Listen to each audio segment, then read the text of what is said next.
On today's show from Las Vegas, it's clear Nikola Jovic is a long-term project, but the Heat might not be able to wait on him. I'll tell you why coming up next.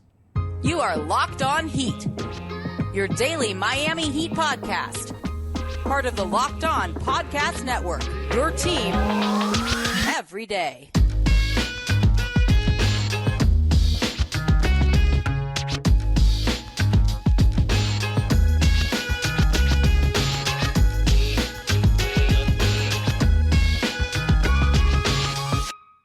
Welcome to Locked On Heat, your daily podcast covering all things Miami Heat. I'm Wes Goldberg doing a quick solo show today for Monday morning, however you may be tuning in on YouTube, Odyssey, or your favorite podcast app. Thank you so much for making Locked On Heat your first listen every day. Today's episode is brought to you by BetOnline. BetOnline has you covered this season with more props, odds, and lines than ever before.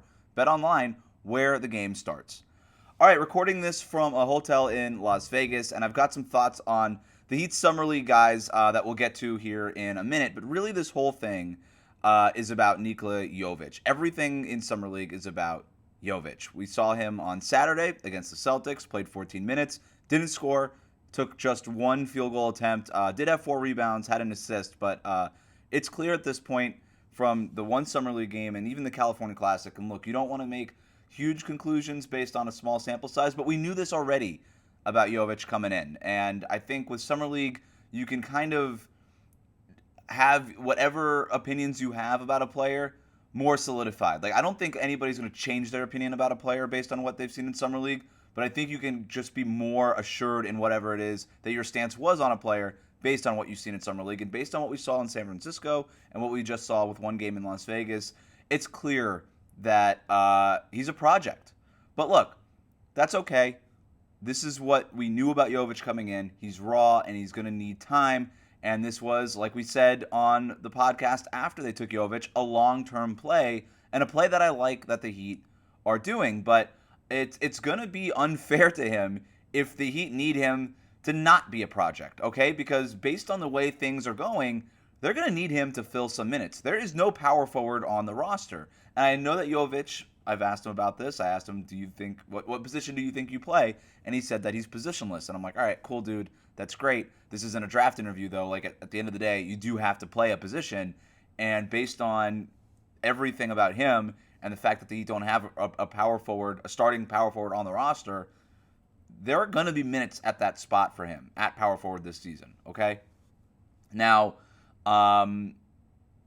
outside of a huge trade, this roster is pretty much done, okay? They have some things that they need to work out. Udonis Haslem, are you coming back? But that's not a guy that's playing minutes for you. And so it's Jovic, it's Caleb Martin, it's Haywood Highsmith.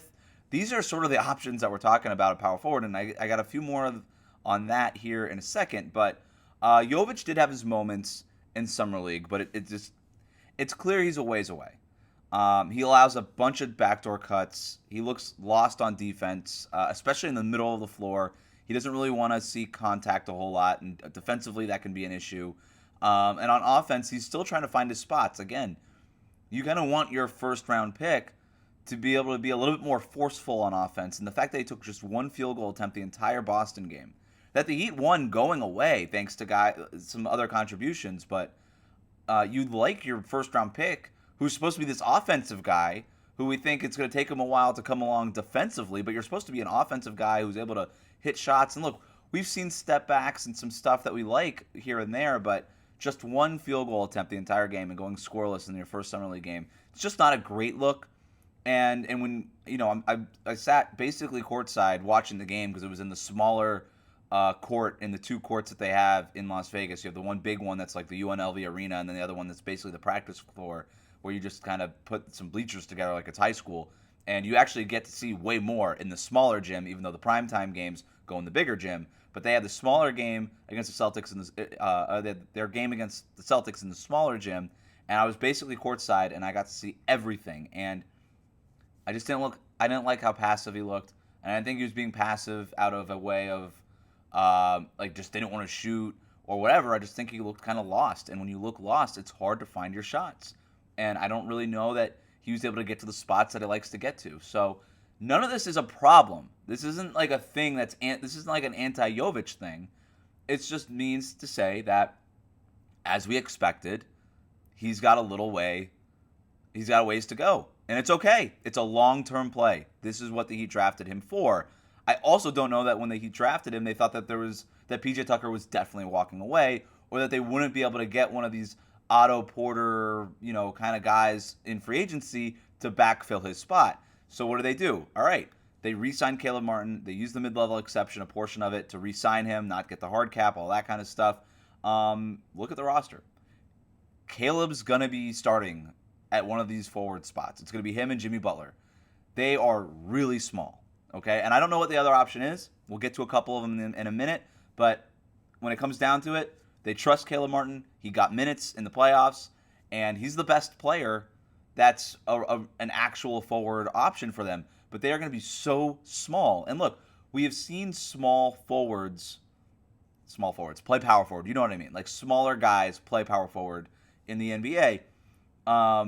But considering that the Heat are already really small at the center spot, because Bam is a small center, I just don't know how small this team can realistically get, especially when you have to play Giannis in Milwaukee. You have to play Joel Embiid in Philadelphia. Like those teams, yeah, you're not playing them every single night. But if the idea is to beat those teams and to get through those teams, yeah, you're going to have to match up with them. And PJ Tucker was so important in that Philadelphia series, bodying up Joel Embiid a whole lot. The Heat could go small with PJ at the 5. You're not going small with Caleb Martin at the 5, right? Like, you're playing Bam or you're playing Dedmon there, or maybe Omer Yurtseven. But right now, it looks like Caleb is going to be the power forward. You're really small there. Maybe the Heat play some more 3-guard looks with Jimmy at the 4. Victor Oladipo and like Strus and Lowry or whatever 3 guards you put out there. Maybe we see more of that, and you're just a little bit more versatile. You try to space the floor a little bit more, and you try to beat teams that way. Maybe Spo goes big with a few minutes here and there with Dedmon or Yurt next to Bam. That's definitely an option. I know that Heat fans, there's a contingent of Heat fans that really want that to be a more regular thing. The numbers don't back up that it works, but the numbers from last season were also a really small sample. It's like, I don't know, 70 total possessions or something throughout the whole course of the season. So not a huge sample size, but there's obviously reasons why Spo didn't go to it. It's not like he just like hates that alignment just out of some sort of weird bias. He just hasn't seen that it works. But then again, he had great options like PJ Tucker at the 4 and things like that he doesn't have now. So maybe it does become the best option is to play Bam next to Dedmon or something like that. Also, don't sleep on Haywood Highsmith. They really like Haywood Highsmith. They gave him the contract that they gave him for a reason. It's not a guaranteed deal. He could still be waived if something down the line comes available, like another power forward is bought out or whatever. I don't know. Something that they think is a better option and they need to make that space, then buying out or waiving Haywood Highsmith would be the logical option. But they like him. And he's big, right? He's bigger than Caleb. He's strong. At least they keep telling me he's strong. And I know we've had Haywood Highsmith on this show, and he told me, like, he's trying to play defense the way PJ Tucker did. Now, trying to get to that level, obviously, is a tough thing. But if he's trying to mimic the PJ Tucker stuff, and all we're talking about is not ideal options, we're not talking about perfect options, we're just talking about best available options right now for Miami, then maybe he's somebody that the Heat go with. And if obviously you're still going to be small, even if you're starting Haywood Highsmith at the 4, but not as small as if you're starting Caleb at the 4, then that way you could still bring Caleb off the bench. So probably not the option that Miami is leaning towards now, but if Highsmith continues to play well in Summer League and has a really good training camp, the job's open is what I'm saying. Like, Caleb Martin right now on paper looks like the best option, but that does not mean he's got the job. He's still going to have to win that job. They're gonna be competing. Highsmith, Caleb, maybe even Dwayne Dedmon, maybe even Yurtseven's in that mix. I think they're going to try a lot of different things in training camp. All right, some other Summer League standouts here in a minute. But first, I want to tell you about our friends at BetOnline. BetOnline is your number one source for all of your sports betting needs and information. Find all the latest sports developments, league reviews, and news, including NBA free agency and Major League Baseball. BetOnline is your continued source for all of your sport wagering information, including live betting, esports, and scores. And BetOnline.net remains the best spot for all of your sports scores, podcasts, and news this season. BetOnline.net is the fastest and easiest way to check in on all of your favorite sports and events, including MMA, boxing, and golf. Head to the website today or use your mobile device to learn more about the trends in the action. BetOnline, where the game starts. This episode is also brought to you by Rock Auto. With ever-increasing numbers of makes and models, it's impossible for your local chain auto parts store to stock all the parts you need. Lines are often pointless or seemingly intimidating questioning, and wait while the person behind the counter orders the parts on their computer, choosing the only brand their warehouse happens to carry. You have computers with access to RockAuto.com, at home and in your pocket. Save time and money when using Rock Auto. Why would you choose to spend 30%, 50%, even 100% more for the same parts from a chain store or car dealership when you can go to Rock Auto, a family business serving do-it-yourselfers for more than 20 years and offering reliably low prices for every customer. And they have everything you can need: brake parts, tail lamps, motor oil, even new carpet. Go explore their easy-to-use website today and find the solution you need for your auto parts needs. Go to rockauto.com right now and see all the parts available for your car or truck, and then write Locked On in their How Did You Hear About Us box so they know we sent you. Amazing selection, reliably low prices, all the parts your car will ever need. That's rockauto.com. All right, let's get back to some of the Summer League standouts and other takeaways. Marcus Garrett looks great, okay?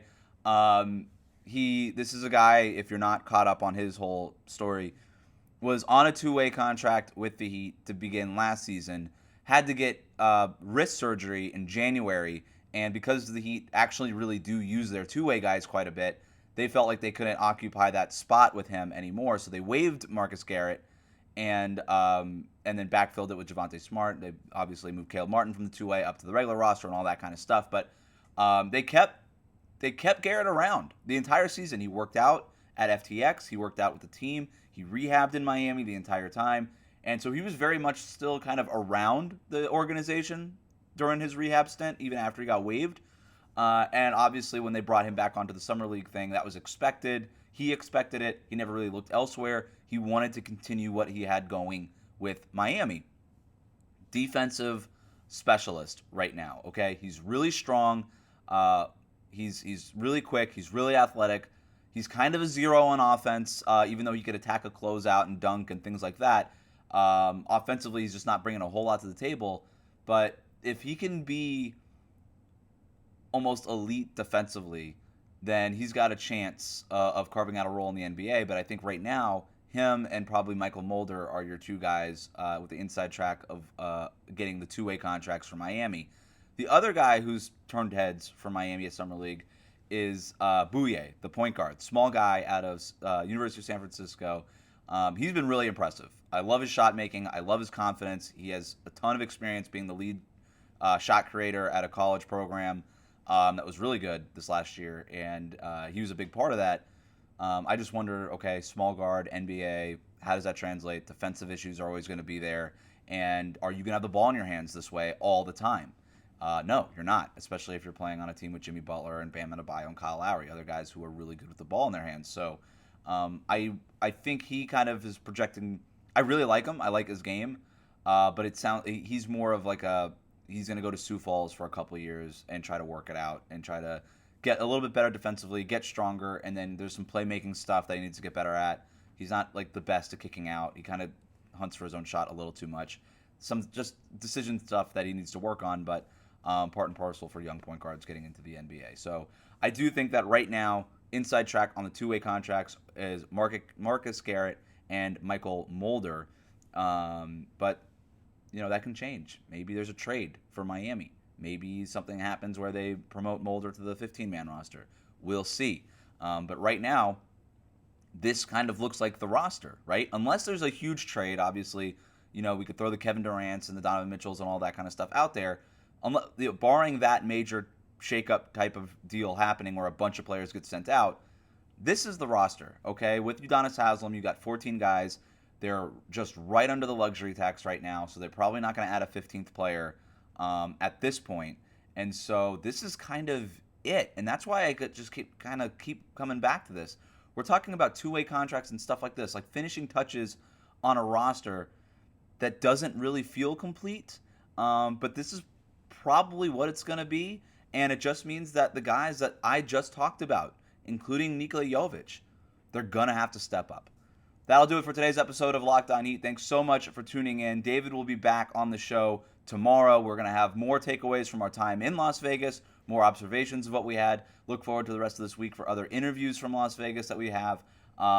Thank you. If you're on YouTube, hit that subscribe button. If you're listening on Apple Podcasts, Spotify, do the same thing. Subscribe, follow the show. We got a bunch of great content coming up. Thanks for listening.